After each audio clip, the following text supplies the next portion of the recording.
നമസ്കാരം പ്രിയമുള്ളവരെ. രാഹുൽ മാങ്കൂട്ടത്തിൽ ഗർഭിണിയാക്കിയെന്ന് പറയുന്ന പെൺകുട്ടിയെക്കുറിച്ച് വിവരങ്ങളൊന്നുമില്ല.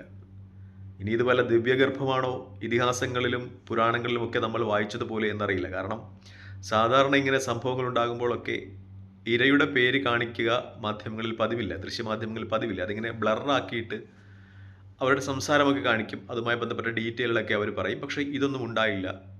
ആ ഒരു ശബ്ദരേഖ റിപ്പോർട്ടർ ചാനലിൽ കേട്ടതൊഴിച്ച് ഇതുമായി ബന്ധപ്പെട്ട യാതൊരു വിവരങ്ങളും മാധ്യമങ്ങളിലൊന്നും വരുന്നില്ല. അവർ ഇതുമായി ബന്ധപ്പെട്ട ഒരു വിശകലനങ്ങളും നൽകുന്നില്ല എന്നതാണ് യാഥാർത്ഥ്യം. പക്ഷേ രാഹുൽ മാങ്കൂട്ടത്തിലിൻ്റെ പാർട്ടിയിൽ നിന്ന് സസ്പെൻഡ് ചെയ്തിരിക്കുന്നു. അദ്ദേഹം നിയമസഭയിൽ ഒരു സ്വതന്ത്ര MLA പോലെ ചോദ്യങ്ങൾ ചോദിക്കാനും സമയമൊന്നുമില്ലാതെ അദ്ദേഹം അവിടെ ഇരിക്കേണ്ട ഒരു ഗതികേടിലേക്ക് അദ്ദേഹത്തെ എത്തിച്ചിരിക്കുന്നു ഈ ആരോപണം. മറ്റൊന്ന്, അദ്ദേഹത്തിൻ്റെ രാഷ്ട്രീയ ഭാവി കൂമ്പടയുകയാണ്. കാരണം അദ്ദേഹം ഇനി ഈ ആരോപണങ്ങളൊക്കെ അതിജീവിച്ച് എത്ര നാൾ മുന്നോട്ട് പോകുമെന്നറിയില്ല. കാരണം അദ്ദേഹത്തെ ഭാവി മുഖ്യമന്ത്രി, കേരളത്തിൻ്റെ മുഖ്യമന്ത്രി എന്നാണ് മാധ്യമങ്ങളും രാഷ്ട്രീയ നിരൂപണമൊക്കെ വാഴ്ത്തിയത്. അത്രമേൽ അക്യുറേറ്റ് ആയിട്ട്, അത്രമേൽ ആക്രമണാത്മകമായിട്ട് ഏതൊരു രാഷ്ട്രീയ പ്രസ്ഥാനങ്ങളെ ആക്രമിക്കുവാനും കാര്യങ്ങൾ പഠിച്ചവതരിപ്പിക്കാനും ഒക്കെ കഴിയുന്ന ഒരു യുവ രാഷ്ട്രീയ നേതാവായിരുന്നു അദ്ദേഹം. പാലക്കാടിൻ്റെ ചരിത്രത്തിലെ ഏറ്റവും വലിയ ഭൂരിപക്ഷത്തിൽ അദ്ദേഹം വിജയിച്ച് നിയമസഭയിലെത്തുകയും ചെയ്തു. അദ്ദേഹത്തിൻ്റെ രാഷ്ട്രീയ ഭാവിക്ക് മുന്നിൽ ചോദ്യചിഹ്നമായി നിൽക്കുകയാണ് ഈ ആരോപണം. കാരണം അദ്ദേഹത്തിൻ്റെ രാഷ്ട്രീയ ഭാവി കൂമ്പടഞ്ഞു എന്ന് തന്നെ പറയാം.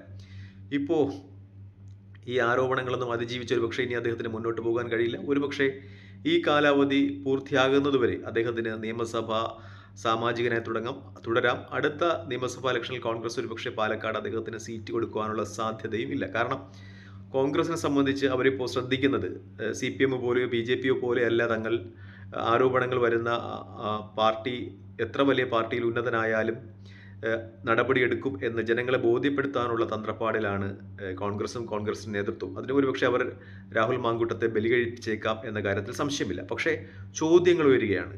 ഈ സ്ത്രീ, ഈ ആരോപണം ഉന്നയിച്ച സ്ത്രീ സാധാരണ മാധ്യമങ്ങളിൽ ഇതുമായി ബന്ധപ്പെട്ട് തുടർ വാർത്തകൾ വീണ്ടും വീണ്ടും സംപ്രേഷണം ചെയ്യാറുണ്ട്. അപ്പോഴൊക്കെ അവരുടെ മുഖം ബ്ലറായിട്ട് അവരുടെ വിശദീകരണങ്ങൾ കൊടുക്കാറുണ്ട്. രാഹുൽ മാങ്കൂട്ടത്തിൽ ഏത് അവസരത്തിൽ എങ്ങനെയാണ് അവരുടെ അപമര്യാദയെ പെരുമാറിയത്, അവർ ഗർഭചിത്രം നടത്തിയോ ഒന്നും വ്യക്തമല്ല.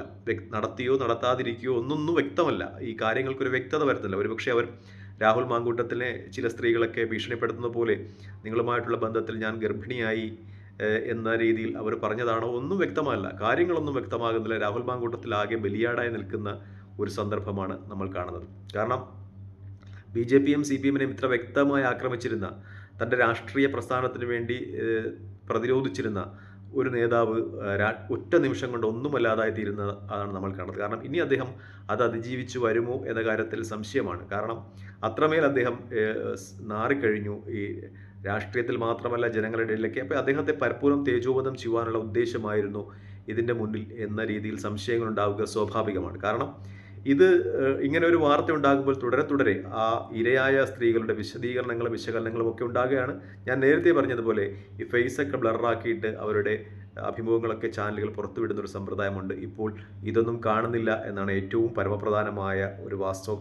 പ്രത്യേകിച്ചും രാഹുൽ മാങ്കൂട്ടൽ, ഷാഫി പറമ്പിലുമൊക്കെ അവരുടെ രാഷ്ട്രീയ ശത്രുക്കളുടെ ലക്ഷ്യമായിരുന്നു എന്ന കാര്യത്തിൽ സംശയമില്ല. കാരണം കോൺഗ്രസിൻ്റെ യുവ നേതൃത്വം അത് ഈ രാഷ്ട്രീയം ഒട്ടും താല്പര്യമില്ലാത്ത ആളുകൾ തന്നെ പറയുന്ന ഒരു കാര്യമുണ്ട്.